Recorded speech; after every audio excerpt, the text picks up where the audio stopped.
आकाशवाणी मुंबई. अमिता बडे प्रादेशिक बातम्या देत आहे. संविधानाचे शिल्पकार भारतरत्न डॉ. बाबासाहेब आंबेडकर यांच्या 133व्या जयंतीनिमित्त आज देश त्यांना आदरांजली वाहत आहे.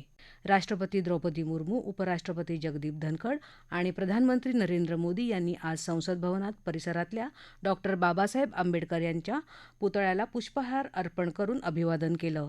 मुंबईत राज्यपाल रमेश बैस, मुख्यमंत्री एकनाथ शिंदे यांनी दादरच्या चैत्यभूमीवर जाऊन डॉ. बाबासाहेबांना अभिवादन केलं.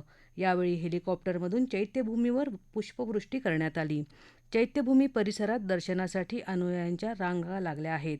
महानगरपालिकेने चैत्यभूमी इथं विविध कार्यक्रमांचं आयोजन केलं आहे.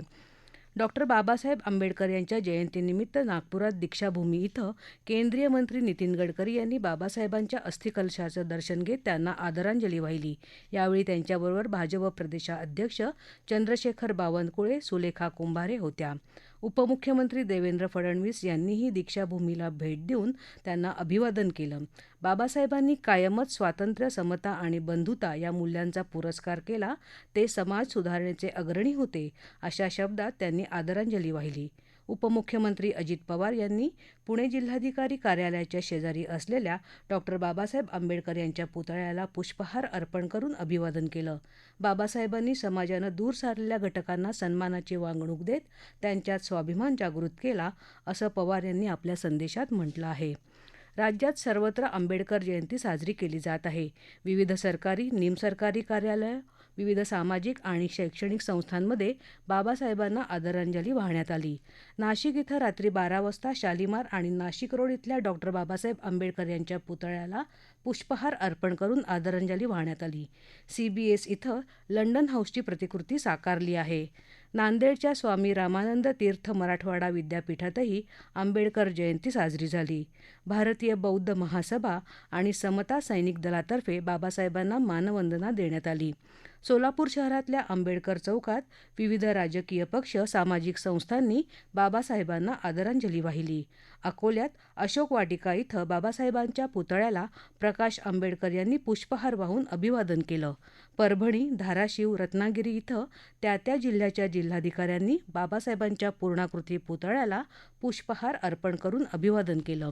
सिंधुदुर्ग जिल्ह्यात कणकवली इथं आज केंद्रीय मंत्री नारायण राणे यांनी डॉ. बाबासाहेब आंबेडकर यांच्या पूर्णाकृती पुतळ्याला पुष्पहार अर्पण करून अभिवादन केलं. गरीब, शेतकरी, युवा आणि महिला या 4 घटकांना केंद्रस्थानी ठेवून सबका साथ सबका विकास या तत्वावर विविध योजनांची आश्वासनं देणारा भाजपचा निवडणूक जाहीरनामा आज प्रसिद्ध झाला. नवी दिल्ली इथं प्रधानमंत्री नरेंद्र मोदी यांनी या जाहीरनाम्याचं लोकार्पण केलं. पक्षाध्यक्ष जगत प्रकाश नड्डा, केंद्रीय गृहमंत्री अमित शाह, संरक्षण मंत्री राजनाथ सिंह आणि इतर ज्येष्ठ नेते यावेळी उपस्थित होते. गरिबांना शिधापत्रिकेवर मोफत अन्नधान्य देण्याची योजना पुढील 5 वर्ष चालू ठेवण्याचा, प्रधानमंत्री आवास योजनेअंतर्गत 3 कोटी घरं बांधण्याचा तसंच 70 वर्षांपेक्षा जास्त वयाच्या प्रत्येक नागरिकांपर्यंत आयुष्यमान भारत योजना पोहोचवण्याचा संकल्प या जाहीरनाम्यात व्यक्त केला आहे. एक देश, एक निवडणूक, एक सामायिक मतदारसंघ आणि पेपरफुटी विरोधी कायदा करण्याचं आश्वासन भाजपनं या संकल्पपत्रात दिलं आहे. लोकसभा निवडणुकीसाठी भाजपनं आज जाहीर केलेला जाहीरनामा म्हणजे खोट्या आश्वासनांचं गाठोडं असल्याची टीका काँग्रेसनं केली आहे. काँग्रेसच्या नेत्या आणि प्रवक्त्या सुप्रिया श्रीनेत यांनी आज नवी दिल्लीत बातमीदारांशी बोलताना भाजपच्या जाहीरनाम्यावर प्रतिक्रिया दिली. आकाशवाणी मुंबई केंद्राच्या अस्मिता वाहिनीवरून दुपारी 3 वाजता प्रसारित होणारं प्रादेशिक बातमीपत्र उद्या आणि परवा म्हणजे 15 आणि 16 एप्रिल 2024 रोजी दुपारी 3 ऐवजी संध्याकाळी 4 वाजता प्रसारित केलं जाणार आहे. याबरोबरच आकाशवाणी मुंबई केंद्रावरचं हे प्रादेशिक बातमीपत्र संपलं. नमस्कार.